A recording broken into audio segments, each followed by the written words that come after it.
বউকে দেখলে আমরা কি বলবো? পারবা ইনশাআল্লাহ?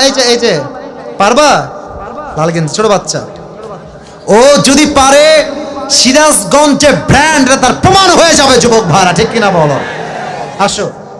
আরে বেটা দৌড় দিয়ে তোর বিয়ে হবে না দৌড় না দিয়ে? মাশাআল্লাহ মাশাআল্লাহ। আসো বাবু, তুমি এই পাশে আসো, এই পাশে আসো। এই যে হ্যান্ড মাইকটা কোথায়? হ্যান্ড মাইকটা নাও, সালাম দাও সবাইকে একটা। আসসালামু আলাইকুম ওয়া রাহমাতুল্লাহি ওয়া বারাকাতুহু। ওয়ালাইকুম আসসালাম ওয়া রাহমাতুল্লাহি ওয়া বারাকাতুহু। আরে ভাই, আপনারা ওকে অ্যাপ্রিশিয়েট করবেন। ও যখনই উত্তর দিয়ে দিবে, এক নাম্বার নিয়ম, আপনারা সবাই মিলে বাঘের মতো বাঘের কণ্ঠে বলবেন। বলেন সবাই মারহাবা। আরেকবার বলেন সবাই মারহাবা। এই পিচ্চিকে আমরা ওয়েলকাম জানাই। আল্লাহ ওকে উত্তর দেওয়ার তৌফিক দান করুক। পড়েন সবাই আমিন। ওকে আমি খুব সহজভাবে প্রশ্ন করব, আশা রাখবো সে পারবে। বলো তো, আমার নবীর গায়ের চামড়ার রং কেমন ছিল? পারবে? সাদা সুন্দর না লাবণ্যময় সুন্দর? বলো সবাইকে। লাবণ্যময় সুন্দর। এবার বলো, আমার নবী কি দেখতে লম্বা ছিলেন, গুঠু ছিলেন, না মাঝারি গঠনের ছিলেন? মাঝারি গঠনের।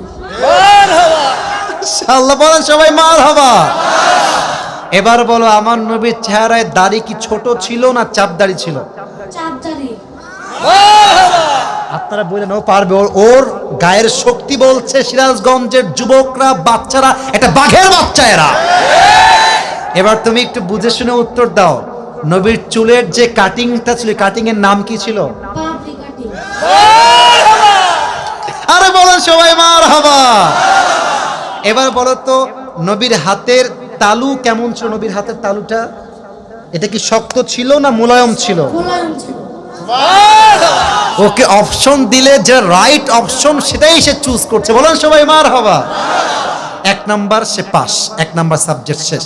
দুই নাম্বার বলো তো, আমার নবীর সম্মান আল্লাহ বোঝাবার জন্য যখন মালাকুল মত নবীর কাছে আসলেন, নবীর রূহ কি এসেই কবজ করলেন, নবীর কাছে পারমিশন চাইলেন? পারমিশন চাই। বলেন সবাই মারহাবা। আচ্ছা বলো তো, নবীর আদর্শের ক্ষেত্রে নবী বাবা হিসেবে যখন ফাতেমাকে বিয়ে দিবেন, ফাতেমার কাছে এসে, এটা ওর জন্য বোঝা একটু কষ্টকর, তাই বোঝাবার স্বার্থে সহজ করছি। বাবা হিসেবে ফাতেমার কাছে এসে নবীজি কি বললেন বিয়ের ব্যাপারে? হ্যাঁ থামেন না, থামেন, বলবে বলবে বলবে। এসেই বললেন বিয়ে দিয়ে দিব, না তুমি রাজি আছো কিনা মা তাই বলো, কি বলেছেন? তুমি রাজি আছো কি? এর চাইতে সহজ আর হতে পারে না, ঠিক কিনা বলে? আচ্ছা এবার তুমি বলো তো, নানা হিসেবে নবী কেমন ছিলেন? আমি বলার জন্য একটা হাদিস বলেছিলাম, যখন হাসান হোসাইন আসতেন নানার কাছে, হাসান আর হোসাইন সালাম দিতেন আগে না নবী নিজেকে সালাম দিতেন? নবী দিতেন। আচ্ছা এবার বলো, নবীর কাঁধে যখন হাসান আর হোসাইন উঠে বসলেন, নবীজি কি ধাক্কা দিয়ে ফেলাই দিলেন না কি করলেন? দেননি। দেন নাই। বলে সবাই মারহাবা। তাহলে বাচ্চারা মসজিদে আসলে আমরা কি তাড়ায় দিব না আদর করব? কি করব? ও নিজেই বাচ্চা। বলে সবাই মারহাবা।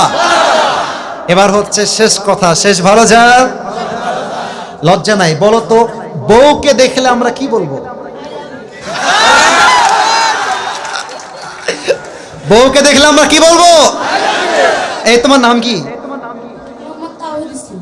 তাওহীদ ইসলাম। ইসলামের একত্ববাদ যে প্রমাণ করে, সে প্রমাণ করেছে আগামী দিনে ইসলামের জন্য এই কাজ করবে, ঠিক কিনা বলে? তোমার বাড়ি কি এখানেই? এখান থেকে এখানে?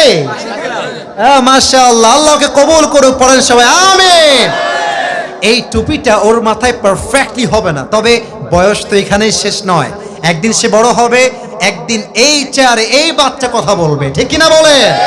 আল্লাহ তাওহীদ ইসলামকে, আরে ভাই সিরাজগঞ্জের মানুষ যে আগেই বলেছিলাম সাহসী, ও কথা যখন বলেছে ওর মাঝে আমি সামান্য কোনো ভয় দেখতে পারি নাই, ঠিক কিনা বলে? আল্লাহকে ইসলামের সৈনিক হিসেবে কবুল এবং মঞ্জুর করে। পড়েন সবাই আমিন। আমি টুপি যখন পরাবো, একজন বাঘের বাচ্চা যুবক দাঁড়িয়ে টুপি পরানোর সময় তাকবীর দিবেন। রেডি থাকেন, দেন তাকবীর দেন। কে আছেন?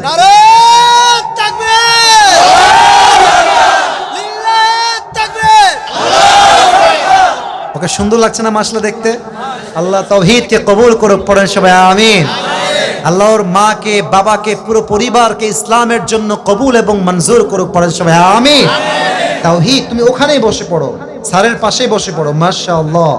প্রিয় ভাইরা, রাত বেজে গিয়েছে।